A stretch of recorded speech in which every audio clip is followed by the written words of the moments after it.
ஓம் சாந்தி. இன்று 14/11/2024 காலை முரளி. ஓம் சாந்தி. பாப்தாதா மதுபன்.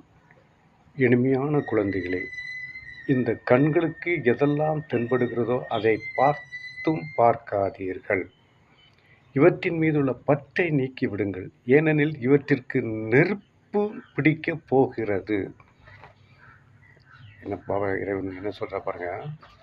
இந்த தலைப்பில் அருமையாக சொல்கின்றார். இந்த கண்களுக்கு எதெல்லாம் தென்படுகிறதோ அதை பார்த்தும் பார்க்காதீர்கள், பார்த்துட்டு பார்க்காதீர்கள். இவற்றின் மீதுள்ள பற்றை நீக்கிவிடுங்கள், ஆசை பற்று எல்லாத்தையும் நீக்கிவிடுங்கள். ஏனெனில் இவற்றிற்கு நெருப்பு பிடிக்கப் போகிறது, எரிந்து அழிந்து நாசமாக போகின்றது. கேள்வி: ஈஸ்வரிய அரசாங்கத்தின் எந்த ஒரு மறைமுகமான காரியத்தை உலகம் அறியாமல் உள்ளது? ஈஸ்வரிய அரசாங்கத்தின் எந்த ஒரு மறைமுகமான காரியத்தை உலகம் அறியாமல் உள்ளது? கேள்வி. அருமையாக பதில் சொல்கிறார் பாருங்க. பதில்: ஈஸ்வரிய அரசாங்கம் ஆத்மாக்களை பாவனமாக ஆக்கி தேவதை ஆக்குகிறது.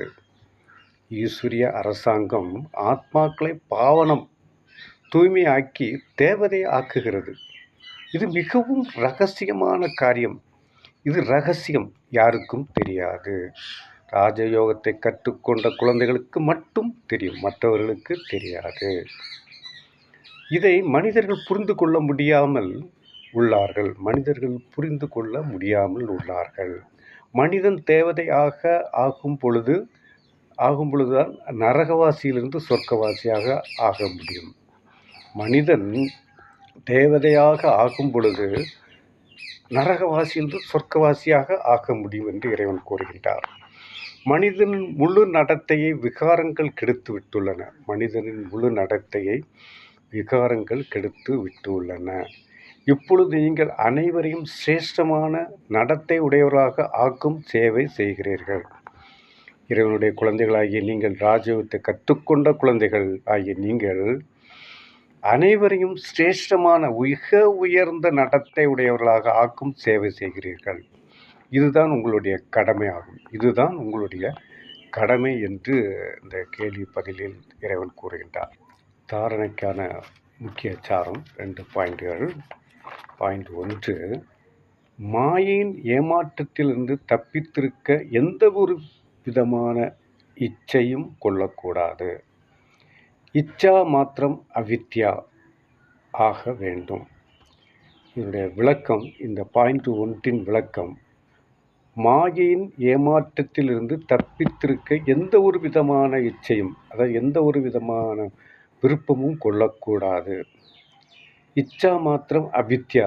இச்சா மாத்திரம் அவித்யா என்றால் ஆசை என்றால் என்னவென்றே அறியாதவராக ஆக வேண்டும். ஆசை என்றால் என்ன என்பதை அறியாதவராக ஆக வேண்டும் என்று அழகாக மகா வாக்கியமாக சொல்லுகின்றார். பாயிண்ட் 2: உலக அரசாட்சியின் பரிசு பெறுவதற்காக முக்கியமானது தூய்மையாகும். உலக அரசாட்சியின் பரிசு பெறுவதற்காக முக்கியமானது தூய்மையாகும். எனவே தூய்மையானவராக ஆவதற்காக துணிவு கொள்ள வேண்டும். தங்களது நடத்தைகளை திருத்த வேண்டும். கேரக்டர்ஸ் மாற வேண்டும். எப்படி இருந்தோமோ நம்முடைய அப்படியே இருக்கக்கூடாது, மாறி விட வேண்டும் என்று இறைவன் கூறுகின்றார். வரதானம்: எப்போதும் நினைவில் குடை நிழலுக்கு கீழே மரியாதையின் கோட்டுக்குள் இருக்கக்கூடிய மாயாஜித் விஜய் ஆகுக. என்ன சொல்ற பாருங்க பாபா, என்ன சொல்ல பாருங்க. எப்போதும் நினைவில் குடை நிழலுக்கு கீழே மரியாதையின் கோட்டுக்குள் இருக்கக்கூடிய மாயாஜித் விஜய். மாயாஜித் விஜய் என்றால் மாயை வென்ற வெற்றியாளர் ஆகுக. விளக்கம்: பாபாவின் நினைவு மட்டும்தான் குடைநிழலாகும். குடைநிழலில் இருப்பது என்றால் மாயாஜித் விஜய் ஆவதாகும். எப்போதும் நினைவின் குடைநிழலுக்கு கீழே மற்றும் மரியாதையின் கோட்டுக்குள் இருங்கள். அப்பொழுது உள்ளுக்குள் வருவதற்கு யாருக்கும் தைரியம் இருக்காது.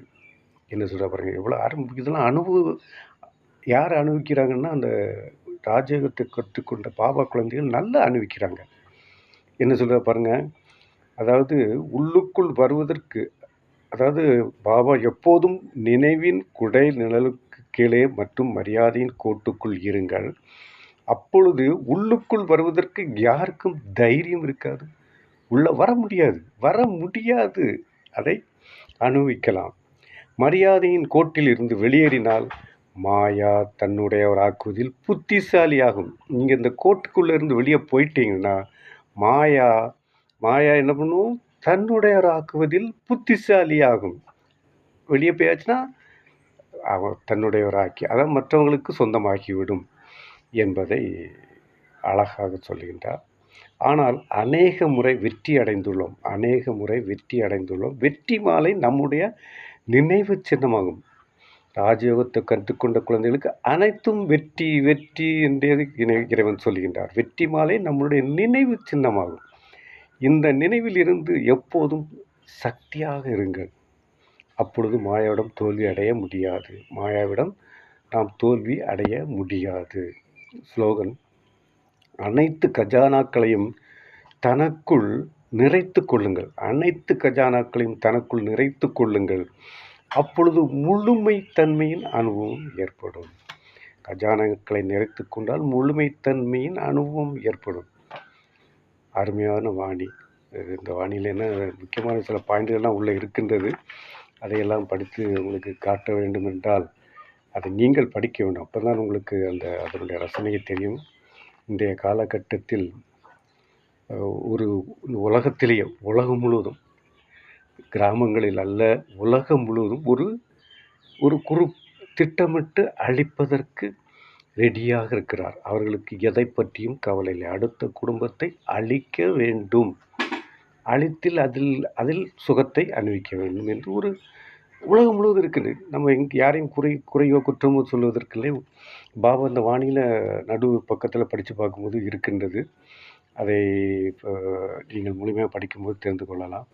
இந்த உலகமே அப்படி இருக்கின்றது. நமக்கு ஆசைங்கிறது இருக்கக்கூடாது. இச்சா சக்தி, அதாவது இச்சை என்றால் ஆசை இருக்கவே கூடாது. நல்ல மனப்பான்மையோடு வாழ்ந்தால் அருமையாக இருக்கும் வாழ்க்கை. அதற்கு உதாரணமாக பிரம்மகுமாரிகள் சென்டருக்கு நீங்கள் வந்து பார்க்க வேண்டும். பிரம்மகுமாரிகள் சென்டர், அதாவது உலகம் முழுவதும் எல்லா இடங்களிலும் இருக்கின்றது. பிரம்மகுமாரிகள் சென்டரில் வந்து ராஜயோகத்தை முறையாக கற்றுக்கொண்டு 7 நாள் வகுப்பை முறையாக கற்றுக்கொண்டு இறைவன் என்றால் யார் என்பதை அறிந்து அவர் சொல்லுகின்ற வழியை பின்பற்றி நாம் வாழ்க்கையில் சிறந்து விளங்கலாம்.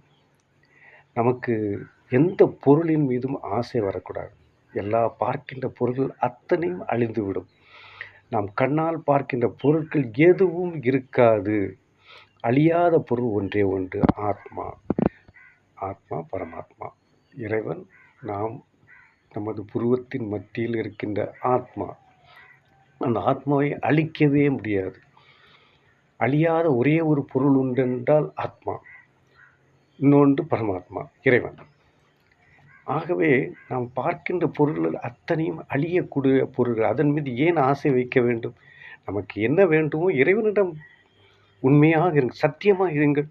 சத்தியமாக இருந்து பாருங்கள். சத்தியத்திற்கு கட்டுப்பட்டு இருந்து பாருங்கள். நீங்கள் ஒரு தவறு செய்கிறவர்களை பார்க்கக்கூடாது, நல்லவர்களை பார்க்க வேண்டும். நெகட்டிவ் தாட்ஸ் வரக்கூடாது, பாசிட்டிவ் தாட் வர வேண்டும். அவர் எப்படி இருக்கிறார, நம்ம ஏன் இப்படி இருக்கிறோம் அப்படின்னு அந்த எண்ணம். அது அவருடைய ஒவ்வொரு ஆத்மாவுக்கு ஒரு பாட்டு இருக்குது. அந்த ஆத்மாவில் மனம், புத்தி, சன்ஸ்கார். அந்த சன்ஸ்காரங்களுடைய பாட்டு வந்து நம்ம என்னென்ன தவறு செய்கிறோமோ, நல்லது செய்கிறோமோ, கெட்டது செய்கிறோமோ, எது செய்தாலும் அதில் பதிவாகி விடும். நம்முடைய டேப் எப்படி நம்ம பதிவாகுதோ அதே மாதிரி பதிவாகி விடும். அது நம்ம இறந்தாலும், நம்ம சரீரத்தை விட்டாலும் அந்த ஆத்மா அழியாது. அது போய் அடுத்த உயிரில், அடுத்த உடலில், அடுத்த குழந்தை உண்டாயிருக்கிறவருடைய கருவில் நுழைந்து 5வது மாதத்தில் நுழைந்து அங்கே அது பாட்டெடுத்து அந்த நாடகத்தை நடிக்கும். அந்த ஆத்மா கண்டினியூவாக 84 பிறவிகள் எடுக்கும். 84 பர்த். அது எடுத்து என்னென்ன இதெல்லாம் அதில் ரெக்கார்ட் ஆகிருக்கோ அதை பூரா அது காட்டும். ஒரே தாய் வயிற்றில் எத்தனை குழந்தைகள் பிறக்கின்றது? ஒவ்வொருவருக்கும் ஒவ்வொரு குணங்கள்.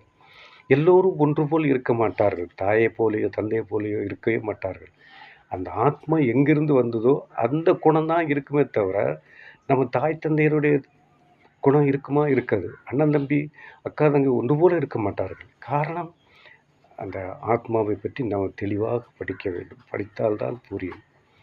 எல்லோரும் பக்கத்தில் இருக்கின்ற பிரம்மகுமாரிகள் இயக்கத்துக்கு சென்று ராஜயோகத்தை கண்டு முறையான வாழ்க்கை வாழ்வதற்கான வழியை கற்றுக்கொள்ளுங்கள். எப்படி வேணாலும் வாழலாம், யார் கேட்க போகிறார்கள்? அப்படிதான் இன்றைய காலகட்டம் இருக்கின்றது. இந்த கலியுகம், அதான் கலியுகம். இந்த கலியுகத்தில் என்ன வேணாலும் செய்யலாம், யார் வேணாலும் என்ன வேணாலும் செய்யலாம்.